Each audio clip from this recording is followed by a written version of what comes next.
In 1978, temporarily unable to continue work on Noah's Ark, Ron Wyatt took his two sons, Danny and Ronnie, to a site in Egypt he believed might be where the Red Sea crossing took place.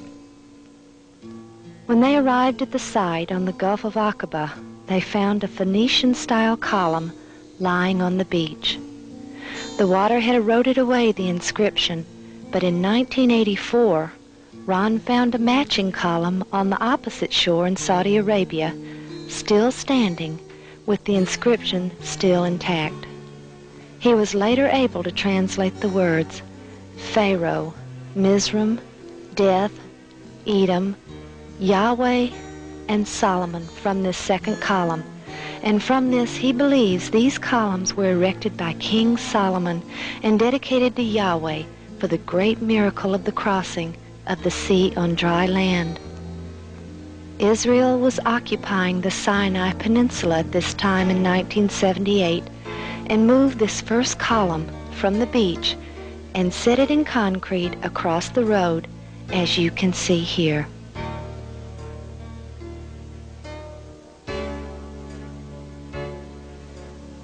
Diving at this site, they filmed numerous coral-encrusted chariot parts, such as these two chariot wheels still attached to an axle, one wheel flat on the ground and the other in the air.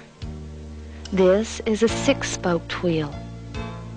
They found a vast amount of artifacts which loudly attest to the miracle which occurred here. Horse and human skeletal remains are still preserved by the coral, as are chariot cabs without wheels, wheels without cabs, some wheels on axles, and some not. He retrieved a chariot wheel hub, which he presented to Nassif Mohammed Hassan, who was the director of antiquities in Cairo, Egypt. But the most astounding find was this gold-veneered four-spoke chariot wheel, which he was able to video in March of 1988, but he was unable to retrieve it as the wood had disintegrated, leaving only a thin gold shell. There were many factors which led Ron to this site, but three were most compelling. First, in order for the Israelites to have left Egypt proper, they would have had to have begun their journey to the Red Sea on the eastern side of the Gulf of Suez. This left only the Gulf of Aqaba.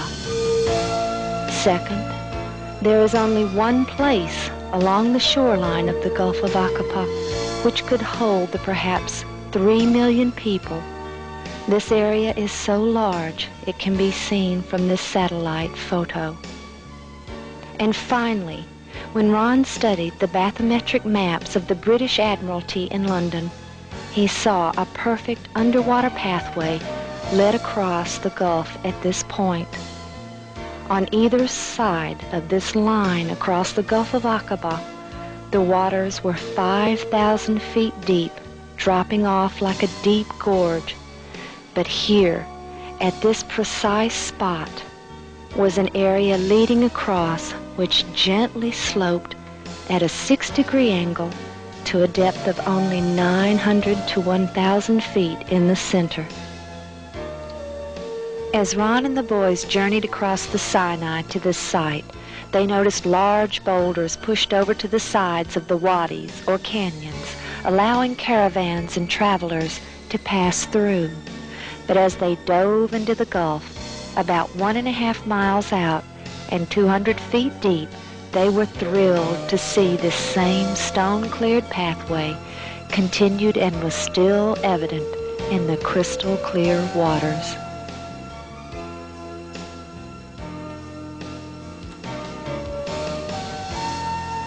With the overwhelming evidence of the chariot parts scattered across the Gulf, Ron knew that Mount Sinai was in Saudi Arabia. Studying maps, he saw that Jabal el-Lawz fit the biblical description of this holy mountain.